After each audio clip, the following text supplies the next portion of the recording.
Hey guys, welcome to my channel Blissbox English. Like, share and subscribe my channel. Today we are going to learn Physical Science lesson number 16, Light. The world is largely known through the senses. The sense of sight is one of the most important senses. It is only possible when from a light from an object enters our eyes that we see the object. So when the light enters into our eyes, we can see things. So light is divided into luminous and non-luminous. So what is luminous? Luminous are the things which emits its own light. Non-luminous are the objects which doesn't emit its own light. For luminous example is sun, which emits its own light, and for non-luminous we can say moon, torch, etc. because they do not emit its own light. Incident ray, the ray which strikes the surface. Reflected ray, which comes back. The ray which comes back from the surface is called reflected ray. But here the ray comes back only after the reflection. Okay, so the normal ray. So this normal ray is a 90-degree to the line representing the surface at the point where the incident ray strikes a mirror. So it is a 90-degree to the surface, okay, at the point where the incident ray strikes. Okay, this is the source of light and this is the surface. So what is the definition for incident ray? It is the ray which strikes the surface. So this ray is the incident ray and this is striking the surface. And reflected ray, the ray which comes back from the surface is called reflected ray, which comes back from the surface. And the normal ray is a 90-degree to this surface. It is a 90-degree to this surface which lies where the incident ray strikes. It lies where the incident ray strikes. Angle of incidence. So the angle lies between incident and the normal ray. And the reflected ray, the angle lies between reflected and the normal ray. For incident ray, it is between incident and normal ray, and for reflected ray, it lies between reflected and normal ray. And there you can see this is the incident ray and this is the angle of incidence. Okay, so it lies between incident ray and the normal ray. So this is angle of incidence, and here it lies between, the angle of reflection lies between reflected ray and the normal ray. I think you are clear with this diagram. Laws of reflection. So incident ray, reflected ray and normal ray lies at the same point. This is one of the law. So see, this is the incident ray, normal ray and reflected ray. These all lies at the same point. Okay. And the second point is incident ray is equal to the reflected ray. So this incident ray is equal to the reflected ray. Lateral inversion. So the left of the object appears on right and vice versa. So which means when you go and stand in front of the mirror and raise your left hand, it appears like you raise your right hand. And when you raise your right hand, it looks like that you raised your left hand. So this is called lateral inversion. So this lateral inversion is formed by mirror. Irregular reflection. So when parallel rays reflect from an irregular surface, so the rays become imparallel or they are not parallel. So this type of reflection is called irregular reflection. So when parallel rays reflect from an irregular surface, so the rays also become irregular. So this type of reflection is called irregular reflection. See, when the parallel rays lie in that irregular surface, they are parallel, and when they are reflected, they are not parallel. See, they are irregular in size. See, regular reflection. So the rays which reflect from a smooth surface is called regular reflection. See, in the previous image we saw that the surface is little curvy, so which is irregular surface. But here it is smooth surface and the reflection is also very smooth.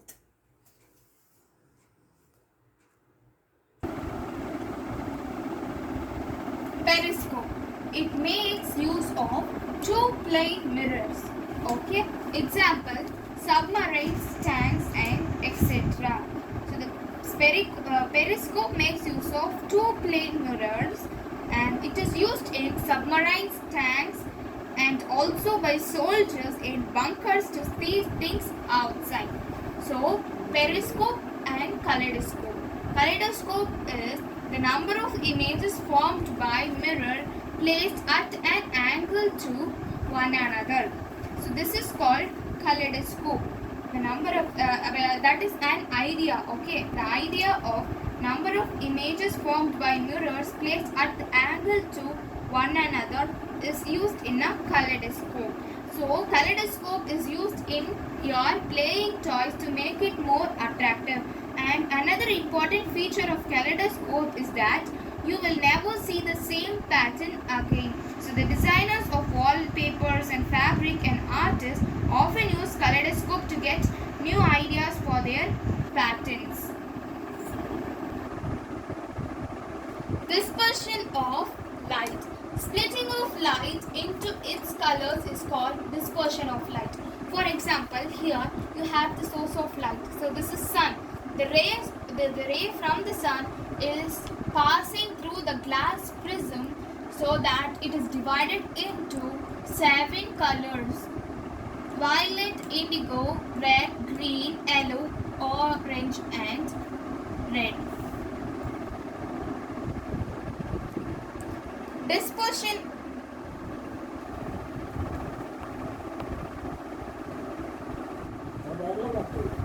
of light.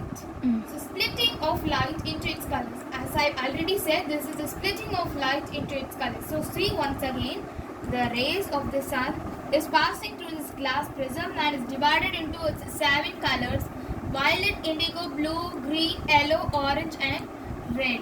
So this is a single light is splitted into 7 colors. So for example, you can say rainbow.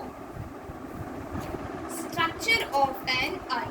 So the spherical shape. So the eye is roughly a spherical shape, and the outer coat of the eye is white, and outer coat of the eye will be very hard. So why it is hard? Because it protects eye from accidents. So cornea. Cornea is a transparent front part. Okay, and iris. Iris is a dark muscular structure behind cornea. This is iris. And what is pupil? Inside iris there is a small opening called pupil. So normally we find some people with black iris, or maybe green iris, or maybe brown iris. So at that time we say they have black eyes, or we say they have green eyes. But we doesn't mean the color of the eyes, but we mean the color of the pupil. The iris controls the amount of light entering into the eyes. Retina. Retina.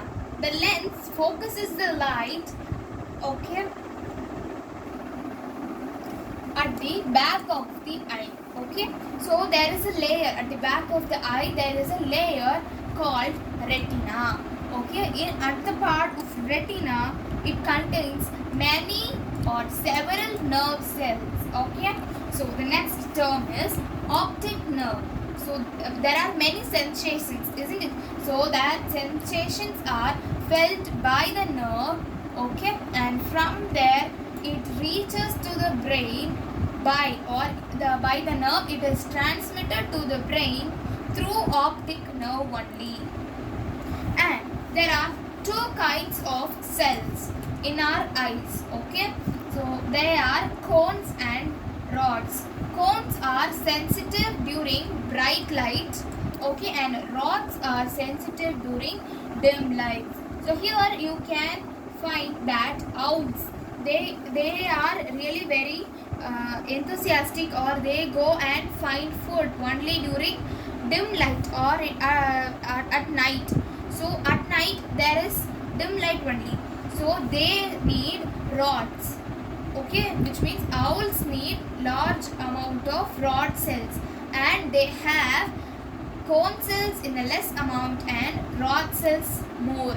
Okay, and cones can sense colors. Cones can sense colors. Blind spot, optic nerve and retina. Okay, so the junction where optic nerve and retina meet, or the junction, okay, there are no sensory cells, so there is no vision at that particular spot. The junction of optic nerve and retina, there is no sensory cells, so there is no vision at this spot, so it is called blind spot. Eyelids to prevent. Okay, we have eyelids to prevent any objects from entering into our eyes. So when we can say our eyes is healthy, when we can read any things with a distance of 25 centimeter. Okay, and when you become older, the lens become cloudy, or you can say foggy. So at that time the lenses can be changed. Okay, and those persons who have foggy eyesight, they are said to have cataract. Okay, and this lens can be removed by new artificial lens inserted. Okay, by inserting a new artificial lens, they can be healthy again. And modern technology has made this procedure very simpler and safer. As we have many ways to prevent our other body parts, the same way we have some simple tips to care for our eyes. So if your eyes started paining, don't leave it simply. So use a suitable spectacle. So don't see too much light or too little light, because it can cause eye strain and headaches. Too much light of the sun or some powerful gadget can injure your retina. So do not look to sun, and never rub your eyes. Okay, if particles of dust go into your eyes, wash it with clean water, or if there is no improvement, then go to a doctor. So always read something with a normal distance. Do not bring that book close to your eyes or too far to your eyes. To improve our eyesight, there are some diet components which have vitamin A. So you can eat raw carrots, broccoli and green vegetables such as spinach, and cod liver oil, which is very rich in vitamin A. And some other foods are eggs, milk, curd, cheese, butter and fruits such as papaya and mango are also rich in vitamin A. So the fruits which are orange and yellow colored are mostly rich in vitamin A. So there is an interesting fact, okay? All the humans' eyes are sized same, but there are some animals which have different eye shape. For example, crab. Crab have quite smaller eyes, but it can see all around its eyes. Okay, and it can see at its back side also. It can sense its enemies who is coming back also. And butterflies are made up of thousands of little eyes. They can see front as well as sides and back also. So a night bat, which is owl, can see very well at night, but it cannot see during during light or during day. So some birds like eagle and kite can see well during day. Okay, and they can see their prey from very larger area. So kite flies at the higher areas. From there it can see its prey very clearly. So our next topic is Braille system. So Braille system was invented by Louis Braille in 1821. He himself is a disabled person. Okay, and the new system of Braille is adopted in 1932. Many Indian languages can be read using Braille system. Braille system has 63 dot patterns or characters. Each pattern represents a letter. So these Braille texts can be produced by hand or by machine. Typewriter-like devices and printing machines have now been developed. So normally this is read by touching by hands. Okay. So some visually impaired Indians have great achievements to their credit. Not only Indians, there are many impaired people around the world. So one of the example is Helen A. Keller. An American author and lecturer, is perhaps the most well-known and inspiring visually challenged person. She lost her sight when she was only 18 months old, but because of her resolve and courage, she could complete her graduation from a university. She wrote a number of books, including The Story of My Life in 1903. Another disabled person or another inspiring person is Nick Vujicic. He is not blind or he is not impaired in eyesight, but he is physically disabled, but he achieved many things in his life.